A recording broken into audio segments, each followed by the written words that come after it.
Today is November 12th in the year 2005. I'm Karen Herman with the Archive of American Television. It is my great pleasure to be interviewing Bill Persky here in New York City. It's my pleasure to be interviewed here in New York City. Okay, we're going to start right from the beginning, and our first question is, what was your name at birth? Alan Irwin Persky.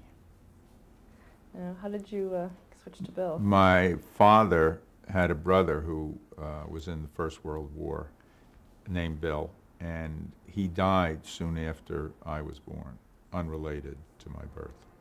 But they started to call me Bill in his honor, and then as we moved around, when I was a kid, we moved around a lot. My father, it was the Depression, and my father would do anything for a job, and he was a carnival pitchman, and he was a barker, and he would go out on the road with merchandise and sell from the back of his car. So we moved around a lot with him, and I went to school in Hot Springs, Arkansas when I was 9 years old, and the same school that Bill Clinton went to later, Ramble Street School.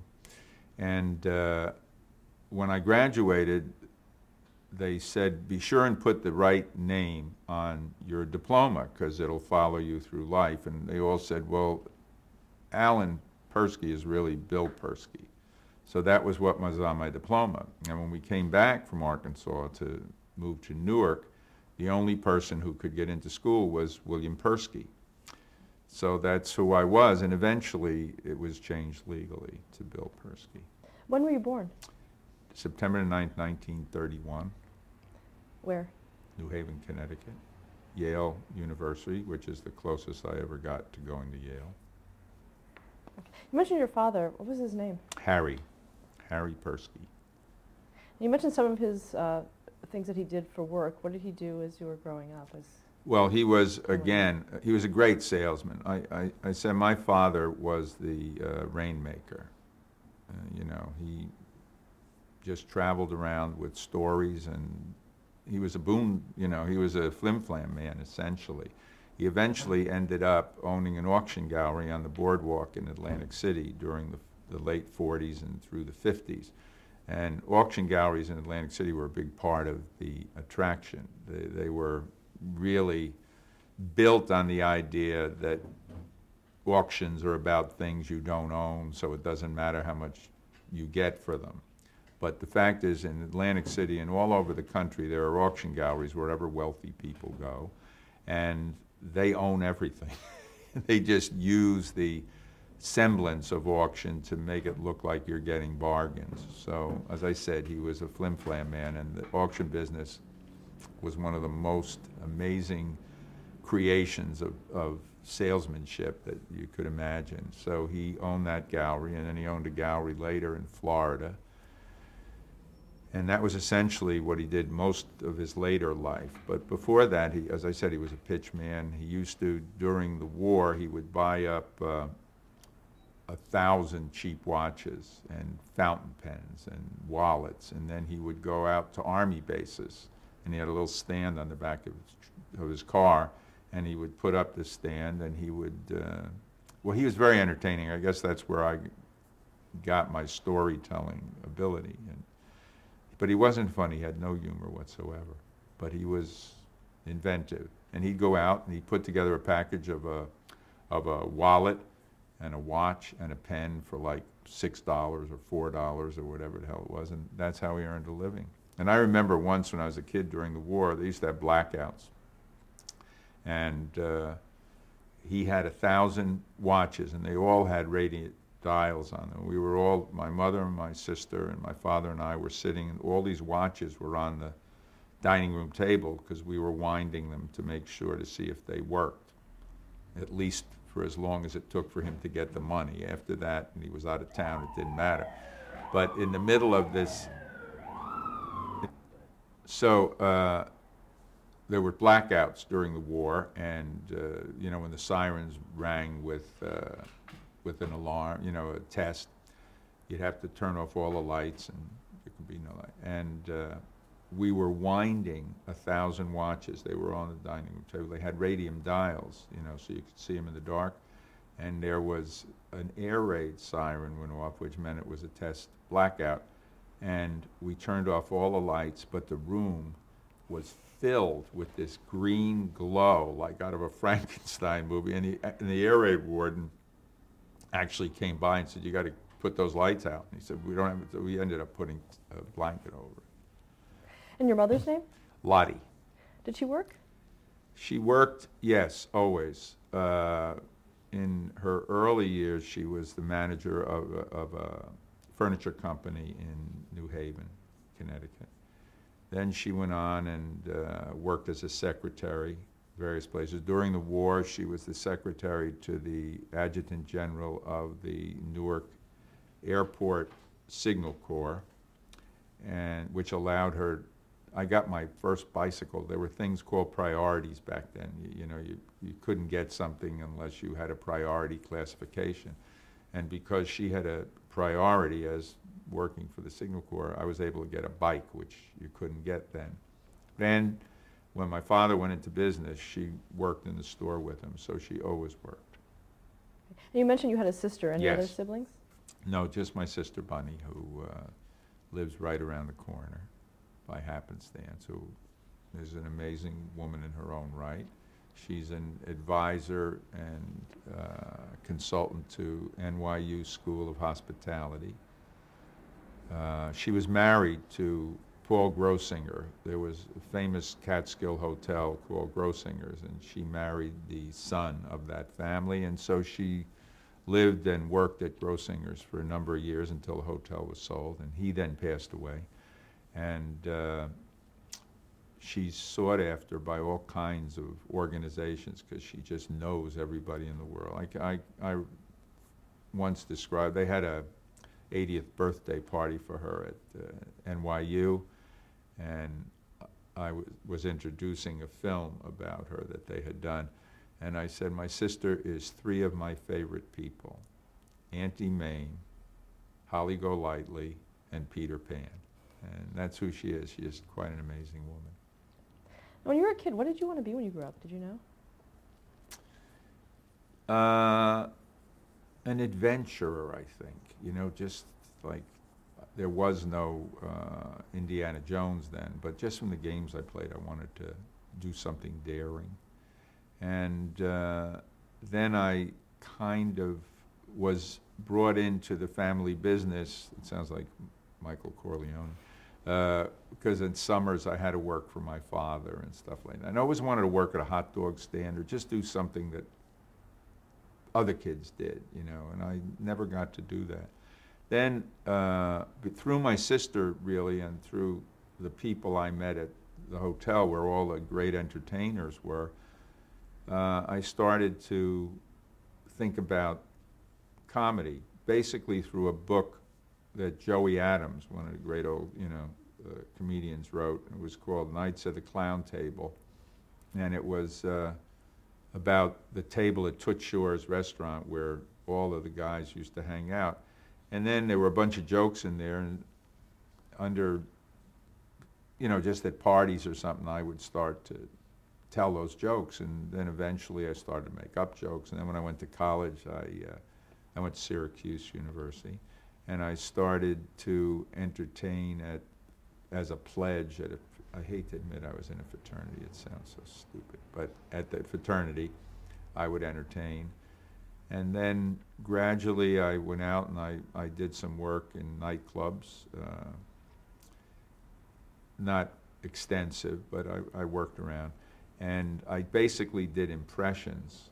A number of years ago when my oldest daughter was in boarding school at Ojai near LA, I had done a television special, and I went up to show it to her schoolmates and have an open kind of a session. And the school paper there interviewed me and said, "Well, were you ever an entertainer?" And I said, "Yes, I used to do impressions of actors, most of whom are now dead." And when the paper came out, it said Dana's father was an entertainer who did impressions of dead actors. So I'm thinking, what would that be like? What was your best impression? I won't tell you because you'll ask me to do it. Oh, okay. I think it was like everyone else. It was a tie between James Cagney, Boris Bela Lugosi, and Humphrey Bogart. And how did that propel you into your writing career? When I was in college, I had a friend who was also a guy by the name of Don Rosenblatt, who was also from Atlantic City, and we went to Syracuse, and we started to write these little shows.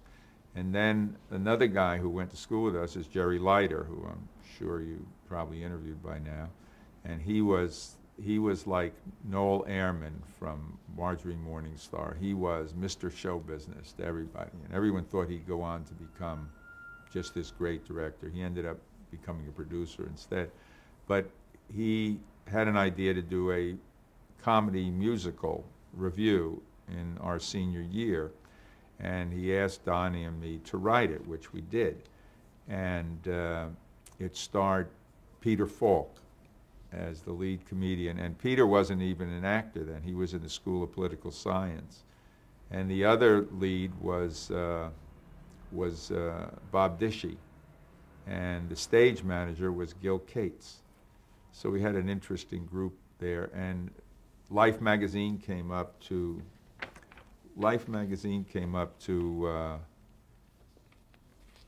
film it. They picked it as to do a picture story on it, and they picked it as the outstanding college show of the year.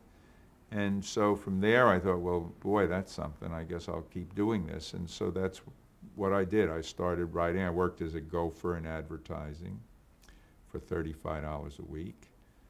And then Don and I wrote some sample things. We actually wrote a story for Howdy Doody.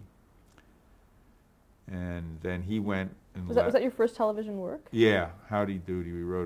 We didn't write the script, but we came up with this idea of Howdy Doody on a trip in the North Pole, and he met this character called the Pigloo, which was a pig shaped like an igloo. And they used it. And how did you make that connection? I have no idea. It's just one of those great moments, like the invention of the electric light, I guess. And then Don left to go to work for his brother-in-law in advertising in Philadelphia, and they created a very successful ad agency there. And I just was on my own and kind of floated around, lost for a while, and then I answered an ad for a job at WNEW Radio, which was in about 1955. And at that time, WNEW Radio was the leading radio station in America, and it had not just great music, but it had personalities like William B. Williams and the Make Believe Ballroom, which are famous institutions in the broadcast field. And it had a morning team, Clavin and Finch, who were bigger than Bob and Ray, or bigger than anybody. So it was a great place to be. And my job there, I started for $30 a week. And I compiled the book the commercials were in, and the log book, and worked weekends doing baseball scores and traffic reports. And then after a month, the guy who hired me left, so suddenly I was elevated, and I had to hire somebody. So I hired Sam Denoff. And I don't know, I'm sure Sam told you, but his job prior to that, he was the bargain broadcaster at Klein's department store. Did he tell you that? I mean, I always thought that was so funny. Attention, ladies, this is your Klein's bargain broadcaster. There is a special on bras in aisle 7 of, and then 9 million women would run up and kill one another to get them. So I hired him, and we started again at a Christmas party. We wrote a satire of the station. And it turned out that among the people there was George Shapiro, who was a new William Morris agent.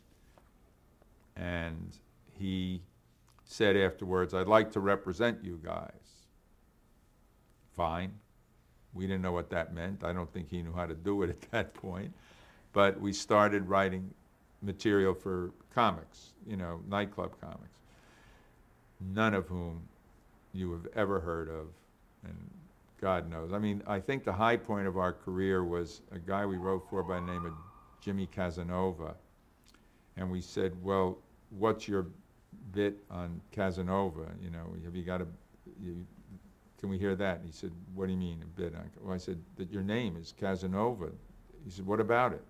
I said, well, Casanova, I mean, it's like a family. And he said, oh, yeah, right. So we wrote him a Casanova bit and a number of other things. And he literally paid us by endorsing a check he had gotten from an insurance company from an automobile accident. It was $100 or something like that. And George, who went on as, obviously, you know, he became Jerry Seinfeld's manager, and he's one of the most loved and well-known managers in the business of this time and any time, you know. And he used to say to people, the boys get $100 a minute. That was the going rate. $25 up front or not a word goes on paper. And they'd say, $25 up front? Who are they? And he said, they're professionals. That's who they are. So that was his style. And we wrote loads and loads of stuff for a lot of people. The closest we came at that point to somebody who became somebody was Ron Carey, who was the policeman on Barney Miller. We used to work with Ron. And then our biggest opportunity came when somehow Dick Shawn, we were put together with Dick Shawn, and his manager at that time was Pierre Cossette, who I'm sure you have also interviewed. And we wrote a wonderful piece of material for Dick Shawn that was based on Lolita, which had just come out at that time.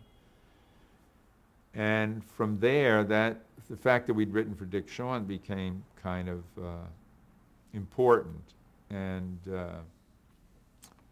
we got to go see and possibly write for Martin and Rossi, who were the ersatz Martin and Lewis at the time. And they were at the Copa, and that was a big deal to be at the Copa. That was it. We were dealing with clubs that that nobody ever heard of, and when we would go to them to see our talent or to see a piece of talent. So we went to the Copa, and we were going to get to write for Martin and Rossi. And as we watched them, I hated them. I thought they were the worst thing I ever saw in my life. And I knew that it was important to write for them, but I really didn't want to. And they came off and they swaggered over to the table with the ties open and everything, and they said, huh? Huh? And I said, you sure do 45 minutes.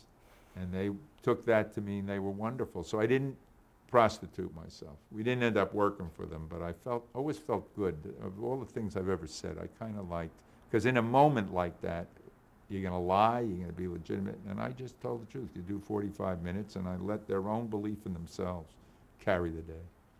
That was like much later. I was doing a pilot at Paramount, and it was actually the first thing that Jay Leno ever did. He was an actor in it. Jay Leno and Robert Hayes were in it. And we needed a third person to be the main person in the thing. And there was, I forget who it was, but there was someone appearing at Tahoe, at Harrah's. And they said, well, here's what you're going to do. We've arranged, you'll fly up to Reno tonight at 8 o'clock. And the car from Harrah's will pick you up. You'll go to see his 12 o'clock show.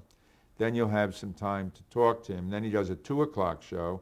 And then after his 2 o'clock show, there's a 4:30 plane. And you'll be on the plane. You'll be back here in time for work. And I said, no. And they said, why? What do you mean, no? And I said, well, that's stupid. And I would hate to think if that plane went down, that I went down to my death doing something stupid. I'm not going to do that. So they said, what kind of way is that to think? I said, the only way as far as I'm concerned. It didn't make any sense. So I didn't do it. The thing that came out of that, which is typical television, I wanted Phil Silvers to play the part that we were looking for. He was the perfect guy. The show took place in heaven. It was one of those. And there was someone who had to be in charge. So it was between Phil Silvers and Milton Berle. And we ended up with Zsa Zsa Gabor. So, who was wonderful, by the way. What was the name of that pilot? Almost Heaven, I think it was called. So talk about how you actually started in television. Well, George Shapiro left New York and went out to the Morris office in California. And he was assigned to the new Steve Allen show. Steve had the show in New York, not the late night show, but the Sunday night show. And ABC decided to do a version of that show. So George was working on it. He said, I'm going to get you guys this show. And as it turned out, Bill Dana, who was the producer, had been a page with Sam Denoff at NBC. So they knew one another. So that was another in. And so by that time, Sam and I had written, because we ended up sending it out, 10 pounds of comedy material. And they said, well, can we see something they've written? So we packed up the 10 pounds of material. We sent it to Bill Dana. By the time it got to LA, he was someplace appearing at a club in Chicago. So they sent it from LA to Chicago. Then he said, you know what? I don't have to read it. Send it to Steve. He wants to see it. And Steve was doing something in Texas. So it went to Texas, but it got there too late. There are myriad examples of it went here, but it went there. And meanwhile, we got the job. The day, I mean, this is, if you had to do this in a script to make sense, no one would believe it. The day I closed the apartment, the moving van went off to take the furniture to storage, because we only had a 3-week contract, Sam and I. And we decided to quit our jobs and just take a flyer. 3 weeks at $500 apiece. And we were going to California. So as I was walking down the steps to go to the airport, a mailman showed up, parcel post guy, with this package covered in stamps. And it was the 10 pounds of comedy material no one had ever read. So I realized it was more important in this industry to have the image of having written 10 pounds of comedy than for anybody to ever see it. Now, just as a quick follow-up, because I might forget, when we went to do the Steve Allen show, you know, somebody says, is there a favorite joke you've ever written? Well, the most important joke that Sam and I ever wrote was on the Steve Allen show, because we were the new guys. Sam and I and Buck Henry were on that show together. And on that show, it was Tim Conway's first appearance on network television and the Smother Brothers' first appearance on network television. But at any rate, we had gotten a 3-week guarantee. Then if we were picked up, it was for another 3 weeks. And then at the end of the 6 weeks, we were picked up for another 7 weeks for the 13 weeks. And then if we were picked up then, it would be for the whole season, which was 26 shows or something like that. So it was precarious. And the second week, we did a show, and there was a sketch about Ben Casey, which was the big new doctor show in 1960, I guess with 59 or 60. And Steve was playing Ben Casey, and a comic by the name of Joey Foreman, who was a great mimic. He was playing Sam Jaffe, who was Dr. Zorba with the wild hair, who was also Gunga Din in the movie. So Sam and I wrote the sketch. And in the beginning of Ben Casey, it started out, there was a blackboard, and Dr. Zorba was there, and he had these figures, you know, done in chalk, and it would be, this is man. They were you know, the medical and biological symbols. This is man, this is woman, this is birth, this is death, this is infinity. That was the opening. So what we said, this is man, this is woman, this is birth, this is death, this is infinity, and then at the bottom he said, and this is a pussycat. And it was a stick, well, Steve picked us up for the whole season on that one joke. He laughed for an hour. The show was canceled after the 6th show, but because we were picked up for 26 shows, we had to be paid. So that's what allowed us to stay in LA and pursue our careers. What was it like working with Steve Allen? The best. He was the gentlest, most supportive, decent person. I mean, I have a number of those in my life, but he was really very special. And what did that propel you to with being in LA for 26 weeks? Well, it gave us an opportunity to start searching for other things, and George was very actively doing that. The first thing that we did was everybody wanted to get into situation comedy, but you couldn't get into situation comedy because, you know, in those days there was, I always referred to it like there was this cake that was the entertainment industry. On the top was the theater. The next layer was motion pictures. The third layer down was television. That was split in half between situation comedy, which was the coming thing, and variety, which we were doing. You could fall down the cake, but you couldn't fall up it. I mean, it was really a struggle to go and work your way to, I mean, the theater people could do whatever they wanted. And in fact, for many years, when someone from television went to Broadway with anything, they never listed their television credits. Burns Slade, who wrote Same Time Next Year, had been involved in The Flying Nun and Bewitched. I mean, his whole background was television. Never mentioned that. It mentioned some regional theater he had done in Canada, but you couldn't, so you couldn't come from one place to another very easily. And what you did then in those days was you wrote sample scripts and hoped that somehow you would get there. Well, as it turned out, Tim Conway, who we became friendly with, got McHale's Navy as a result. And through Tim, we got to write McHale's Navy, for which, and that was in 1961, 61. I just got a check for 37 cents from Fiji. There's still someone out there watching our McHale's Navy. And we then also we survived by doing odd jobs. Like ABC used to have an introduction of their new fall schedule in Chicago. ABC had a